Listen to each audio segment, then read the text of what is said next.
Welcome back to the NutriMedical Report, and we are joined by the remarkable journalist Barry Tomish. Barry, I just read your recent article about Rabbi Antelman, and you got the stage today, and I'll insert a comment here and there, but I really want people to grasp the enormous contribution of Rabbi Antelman and yourself doing something very remarkable, challenging the history of the Jewish and Hebrew people, challenging the founding of the State of Israel, challenging the actual underlying roots of the Holocaust, and finding the truth.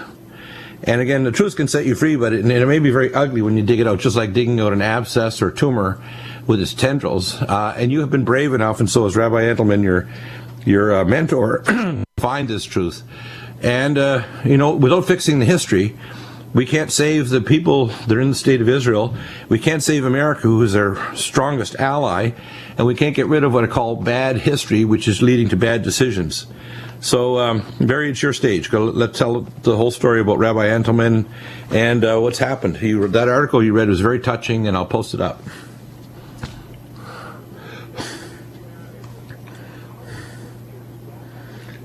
Months ago, and I was looking for a way to commemorate him, and as it happened, my speech on Shabtai Tzvi, an hour, it's on YouTube, it's only 3 days old. Right. Well, I'll make it simple. After this is over, go to Google and type in Chamish, Chamish. That's my name. And you know what? You'll get to my latest is on Shabtai Tzvi. This I wouldn't have known about at all without Rabbi Antelman. And by the way, it took me 20 years of closeness till I understood it. It's such an overturning of my understanding of what Jewish history was. Look, he wrote a book called To Eliminate the Opiate, and the idea was to get rid of religious Jews and replace Judaism with Sabbateanism. Now, look, we only have an hour, and this is a very complicated new history. But Shabtai Tzvi in the 17th century was the Jewish Messiah. Over half of all Jews believed he was a Messiah. Right. The Sultan of Turkey gave him a choice. You either become Muslim or you die in torture, and he, coward that he was, became a Muslim, and most Jews abandoned him. But one group in Turkey, it's called the Donma, decided there was something divine about his decision to become a Muslim, and what they decided was that we should go in and sneak into Islam and pretend that we're Muslims, but meet and plan as Sabbateans. This is it until the 18th century. Sabbateanism was nothing in Europe, nothing. But then one Jacob Frank became the second Messiah of the Jews, and I'm telling you, it was serious stuff. It's amazing. This isn't... in the front of Jewish history, Jews were expecting to be transported magically to Jerusalem. They were selling their goods. They were climbing mountains. It was mass insanity. Right. But all this happened. Now, with that in the background, I'm going to quote from the commemoration to Rabbi Antelman. Now, Rabbi Antelman, first of all, you have to understand, before we go on, that in 1932, there were over 250 organizations representing German Jewry. By 1934, there was one, Labor Zionism. The Nazis banned every Jewish organization but Labor Zionism. Uh-huh. Now, there's a book, it's by Edwin Black, it's called The Transfer Agreement. And this is another facet of Judaism. It's a tough book to read, and only 50 pages are relevant. But the point is, the labor Zionists cut a deal with the Nazis. And Ooh, that's a triple question mark, exclamation mark, like, oh my gosh. Okay. Look, they also threw up, well, the deal was the transfer agreement. Ban everybody. We'll set up camps. We'll train German Jews to go to Palestine where the British will let them in. By the way, this whole story is Germany to Britain, Germany to Britain. The point is, they didn't give a damn about the rest of the Jews. They didn't want religious Jews. They didn't want right-wing Jews. They only wanted Sabbatean Jews.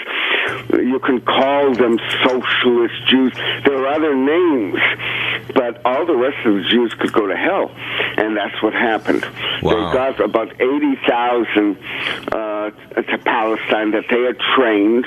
And look, Chaim Weizmann, he was the president of the Jewish Agency. That's the Parliament of Jews in the 30s.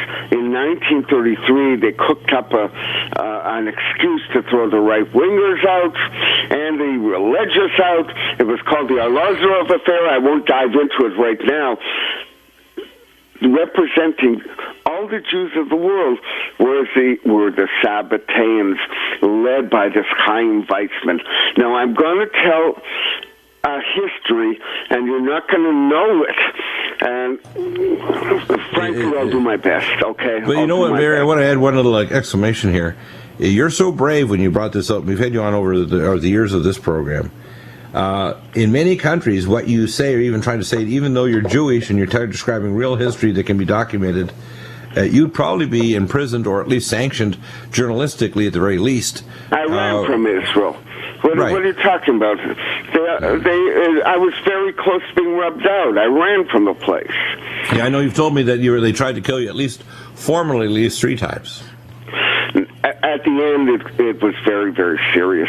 Yeah. I got the message and I left. I didn't want to leave. Right. But neither here nor there. Let's do Rabbi Antelman's account. Now, look, to corrupt the Jews, remember, Frankists are the European Sabbateans. They followed Jacob Frank. That's who's doing the plotting, all right? They started in a kind of a humane policy.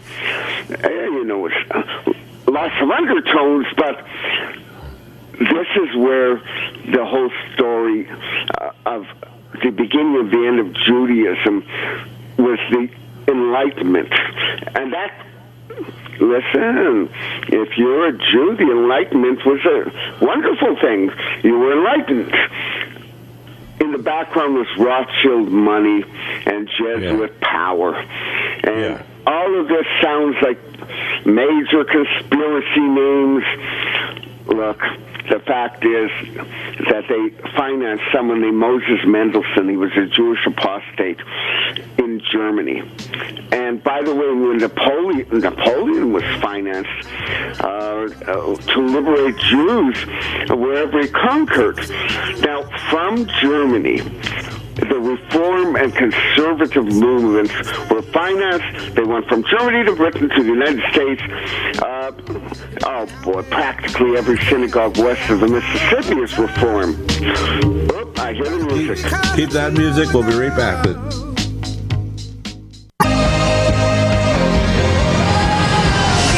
Welcome back, and Barry Chamish, let's continue this important story. And it's got lots of sidearms to it, which we'll have in future shows. Let's continue with years of work with Rabbi Antelman. Literally, over decades, weekly talking to him, literally brought you around to this full understanding, which is pretty shocking. I mean, for Jews listening or Christians he called for my information, believe it or not, let's just leave it at that. Without him, this whole segment of my career wouldn't exist. And that's what I said. And now let's go with his account. According to him, Napoleon was financed to liberate Jews wherever he went. That, again, I'll say it, Frankists, Jesuits, by the way, they're running the Vatican right now, the Rothschild money, all this stuff that sounds very conspiratorial, Rabbi Antelman didn't view it as conspiratorial. He viewed it as historical. Now, look, they tried to get the Jews to become Sabbatean, but they just weren't cooperating. They kept believing in the Torah. Now, look, in the 2,000 years of European Jewish history, there were pogroms, crusades, inquisitions. That, by the way, aided and abetted by the Jesuits. But compared to what happened from the 1880s on, life was a picnic. The turning point, as I told you before, was the establishment of Sabbateanism. By the way, on June 18th of 1666 in Gaza, that was Shabtai Tzvi. Now look, to foment this Sabbateanism, and by the way, we can interface Frankism. It's the same thing now.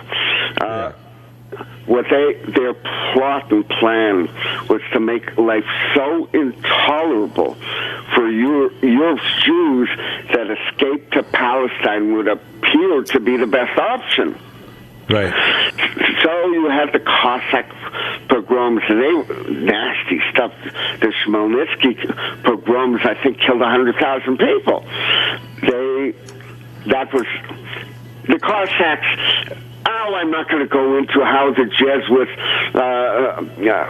bribed the Russians to release these Cossacks on the Jews. Just accept that for now. The Jesuits, you have to understand, did more to spread communism, beginning with the feudal communes in South America. They had a plot and plan to go after the anti-papists of Europe by imprisoning them behind communist bars, communal bars. That everyone had a reason for doing what they were doing, and the Jews were listen, a lot of people may have been victims, but they weren't wiped out. The deal was very simple. The Jesuits provided the Cossacks, the Frankists provided the communists, the Rothschilds provided the money. This was the conspiracy. And look, once it went into action, Zionism was born. But once again, don't make the mistake of thinking that the Jews were these kind of labor Zionists. That's what got all the money. And, of course, in German, it was German-writing intellectuals. And, again, Germany to Britain, that's Marx. Germany to Britain, that's the conservative and reform movements of America. Look, in Vienna in 1885, the first Zionist journalist was Nathan Birnbaum. He wrote the opening salvo, which planted what became very fast-growing seeds of Zionism. He was followed by another Vienna writer, Peretz Smoliskin, who provided more intellectual justification for returning to Israel, but these guys didn't have charisma. The one with the charisma was actually quite a dreadful writer, a playwright named Theodor Herzl. Crowds were drawn to him. He became the symbol of the Zionist movement. Now, there are problems with Herzl. You read any honest biography of him, the same quandary appears. Herzl claimed he wrote the Judenstaat, essentially the secular Bible of Zionism, one summer in Paris. Herzl wasn't in Paris when he wrote, when the book was supposedly written, all right? Listen, it had to have been written for him. Had to have been. there are snippets of Herzl's dreadful plays. His sudden departure from literary mediocrity is suspicious enough, but Herzl had a major change of mind. In 1901, he went to Britain, where he was not well received. We're told that he abandoned Zionism in Palestine, or Eretz Yisrael. He didn't like it anymore. He asked the British to give territory in East Africa for this Jewish state. Uganda today, look, if that idea caught on, it would neutralize the whole Shabbatain game plan. Herzl, not long after this change of heart, died, and we don't know why. No book knows why. He entered a sanatorium in Paris, never came out. He was replaced by the next gang, and listen, when I tell you the Chaim Weizmann was as rotten as they came, he became the leader of Zionism. Now, I'm going to say it again. Jews didn't like this labor Zionism. The religious despised it for all kinds of reasons. We'll dive into that. But a right-wing Zionist movement led by Zev Jabotinsky opposed these labor Zionists. They weren't representing the Jews, but the Jews would have to come to them. What we got with Chaim Weizmann, he supposedly invented a way of making acetone for explosives from dried up paint during the First World War, and Lord Balfour, I believe he was the foreign minister of the United Kingdom, was so grateful he wrote the Balfour Declaration, looking with great sympathy to the foundation of a Jewish homeland in Palestine. Really? Amazing. Remarkable story, but there's layers of this. We haven't got started. Yes, we have to go through the layers. We'll probably need to do another show in order to get all the points across, Barry, because people need to grasp this. They want to understand modern history, especially the state of Israel and America's foreign policy. Because the drugs will just mess you up and make you a zombie. Well, welcome back to the NutriMedical Report. Barry Chomish. Barry, let's continue your story, and let's plug what you do. Of course, you've got a number of our books that you've written. These are actually what I call unique books. I remember many years ago watching a movie that talked about the burning of all the books, in society. And I would say at the top of the list will be the books of Barry Chomish, because the people that rewrite history don't want the truth to come out about the Holocaust, about the state of Israel, about American foreign policy. And honestly, I see what I see happening now in foreign policy worldwide as putting the state of Israel and the people in even more danger, not just in the state of Israel, but around the world. And this is all part of the dialectic of chaos that's put out there. And it's putting not just the Israeli and Jewish people at risk, but everybody. And until they understand the truth of this history, we're not going to fix it, are we? Nah, but a few of us will go down fighting. Look, let's get back to the story. Yes. Now, what you've got by the way, now, let's plug you. How do they get your books, by the way? Let's plug your books first. All right. Since I wrote this article, people have tried to order my book, Shabtai Tzvi, Labor Zionism and the Holocaust, and Lulu says there is now a glitch and they can't print it. Oh, gosh. Where did that glitch come from? My book, yeah, right. if you can find a way, write Lulu and say you tried to buy it. It's called Shabtai Tzvi, Labor Zionism and the Holocaust. That was inspired directly by Rabbi Antelman. It's at www.lulu.com, lulu.com. And, well, my new book is called The Stinger, Not the Stung. It's not on the same list, so you have to write in Chamish, The Stinger, Not the Stung. My website is barrychamish.com. And as for this YouTube, Google. I don't have a webmaster. I really need someone to be my webmaster. Actually, if you do have somebody out there that's a webmaster, contact Barry directly. And again, what's your number? Do you want to give them your number, Barry, so they can call you? Or an email? What about email? To my website, and they'll get the number. Okay, very good. So let's continue with the story. So, all right, last but not least, Google Chamish, Chamish, YouTube, and you'll get to the latest. It's only 3 days old, and that is on Shabtai Tzvi. It's an hour long, and, well, because of that, I wrote the article and commemorated Rabbi Antelman. Strange coincidence, but that's how it happened. Now, look, what you're dealing with now is that Chaim Weizmann is the head of the Jewish Agency. That is the parliament of the Jews. Balfour declared with great sympathy the British government looked at the foundation of a Jewish homeland in Palestine. But there's one little problem. There weren't many Arabs in Palestine, and you have very, very talented writers, Twain, Balzac, who visited. There weren't many Arabs there.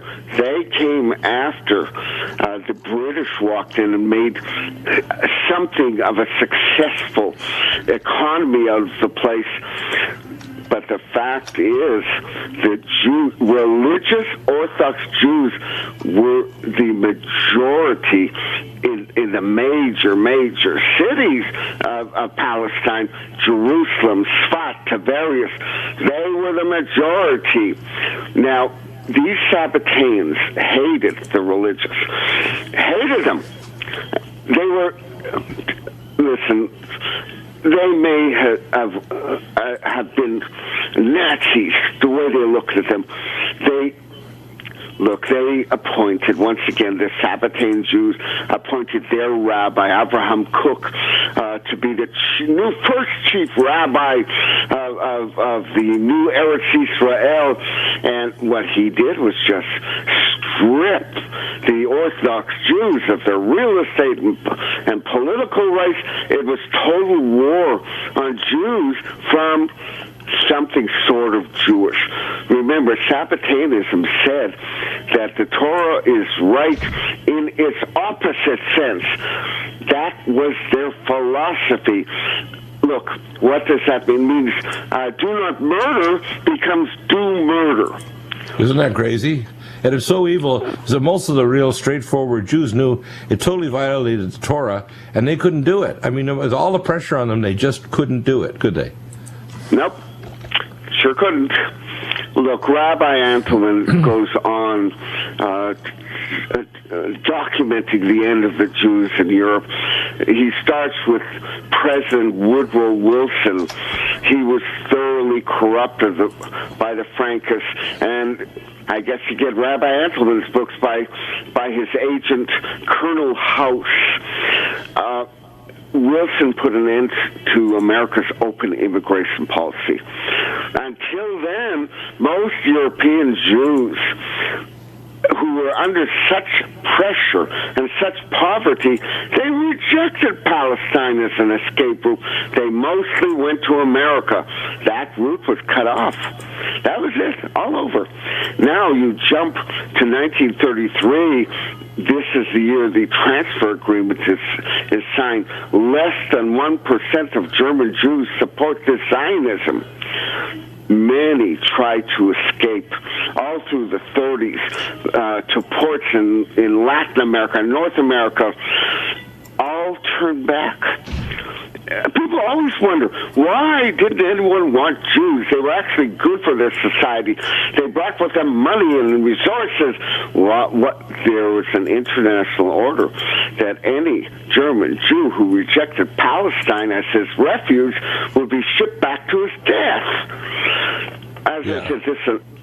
That's pretty nasty. That's a horrible scenario, isn't it? And this is an ugly thing that I think in some countries you'd probably be jailed or worse if you said it. Well, other people I'm not the first to have said it.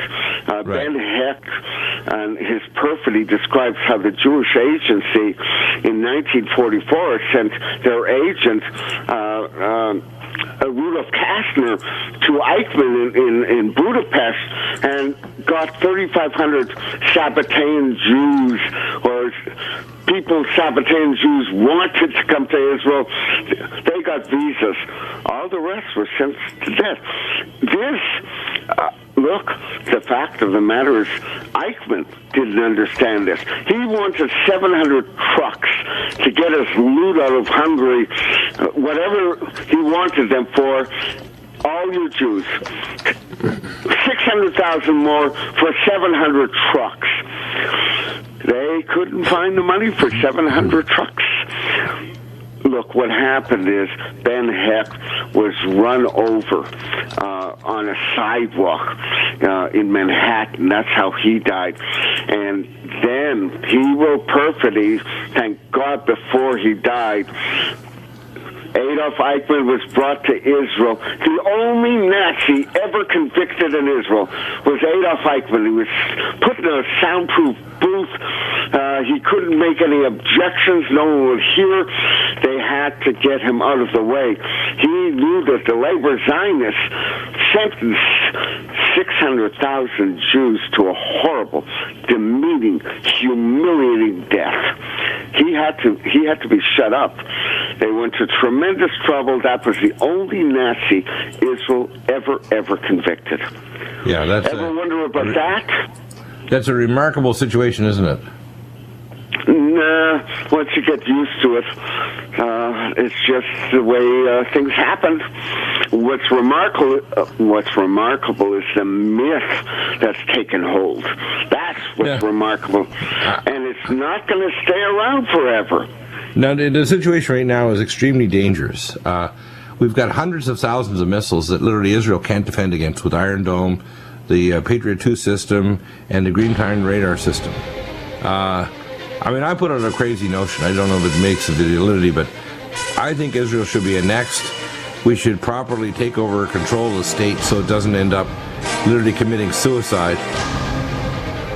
I don't know what we've got to do something, or it's going to be literally a fuse. It's almost like the old West. You can hear the fuse going. So we got to turn. How do we turn off that fuse? I don't know.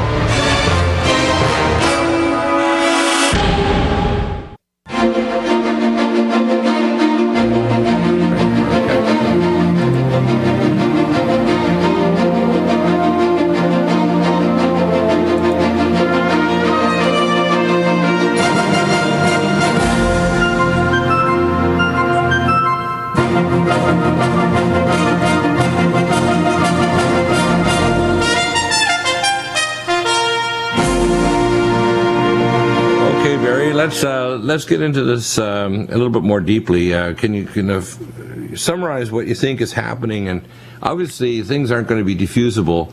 We mentioned on the break that Israel's being cornered in the sense with all of the conflict over Syria, which almost started a regional war last year, or at least it looked like that on the surface, even if it wasn't going to happen. I think they're cornering Israel into some kind of treaty that may be very toxic, into some kind of arrangement that's very dangerous for not only Israel but the entire Middle East. And you don't think that's been done already? Well, I think it's being done. I don't know if the last dot on the I is done, but I know that it's in the process. Now, tell us what you think is happening, because I think they're cornering Israel. Let's go on to the history first. After we have the history pat, the Jews were knocked off. This is something maybe you don't understand the emotional. My grandfather had 11 brothers and sisters. 2 of them made it to America.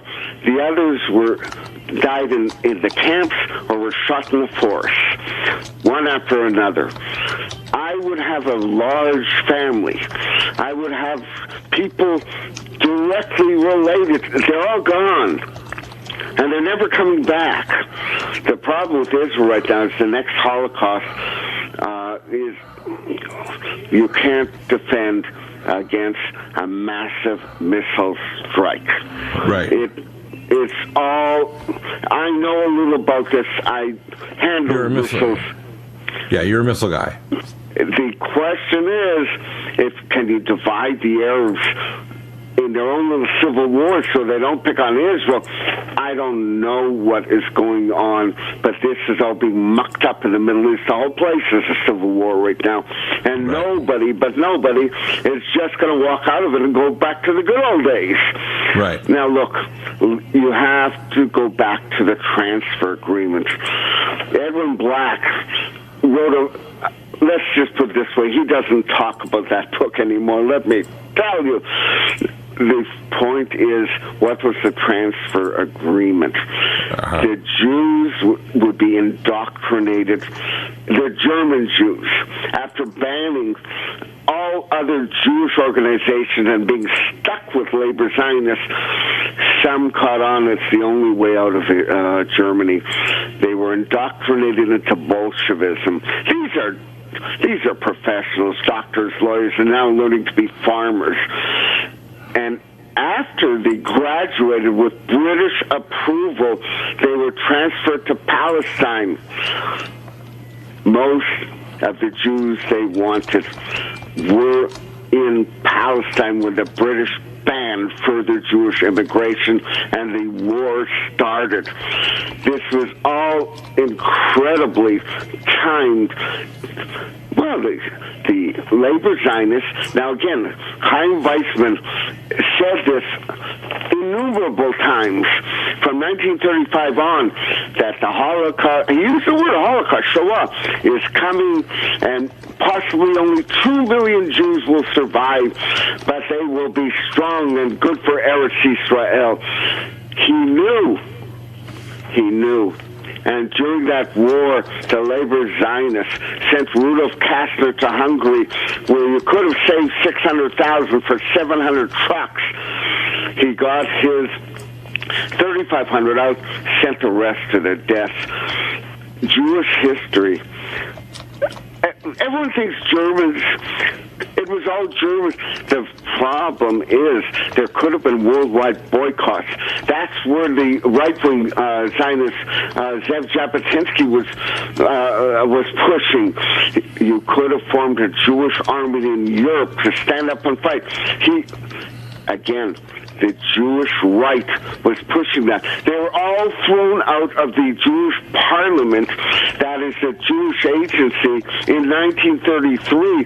Anybody who had a rational thought that blocked the way of Sabbateanism or Frankism, same thing, they were neutralized, and the Sabbateans went on with their plot. When they could save Jews, they didn't save Jews. We have a real problem, all our Jews. We have a real problem. Look, I'm not going to dive into it. I won't go into the Jesuits. No, I'm not going to right now. But they had a pretty darn big role in the Holocaust, and certainly the Vatican smuggled out 100,000 Nazis all over the world, mostly to South America. They directly saved the Nazis. That is the Vatican. Yeah, the Vatican was tied directly, wasn't it? Now, you mentioned over there very quickly, the Vatican is still involved very deeply in what's going on in Israel. Into it. It's a separate subject. Yeah, we'll do that on a future day, but I want to just leave that little tab there because we need to expand that, because the current Pope has expanded policy that's been there for decades dramatically, and we need to do that in future shows. Who follows that? It's all, listen, it's just icing on the cake. Shimon Peres is an agent of the Vatican. He's working for the Vatican. This has been at least 70 years. More. Wow. But again, Netanyahu is an agent of the CFR. Israel's leadership, these poor deluded Jews who go to the polls and elect their leaders, they're not electing their leaders. You know, I wish the Jews weren't so dumb. They are not. They believe they have a democracy. And why Peres, who not only well, let's put it this way. If you're a Sephardic Jew, during the 1950s, your children were taken out of school and they were blasted with gamma rays, 115,000 of them, under the order of the chairman of the Israel Atomic Energy Commission, Shimon Peres. He is the president, and nobody opens their mouth. Look, I'm getting a little emotional right now, but I've lived this for a long, long time. The fact of the matter is that certain people wanted the non-Sabbatean Jews of Europe to never, ever see the light of day, and they got their way. Yeah, didn't they? They did their very best. It's so obscene. It's one of those hidden dark secrets.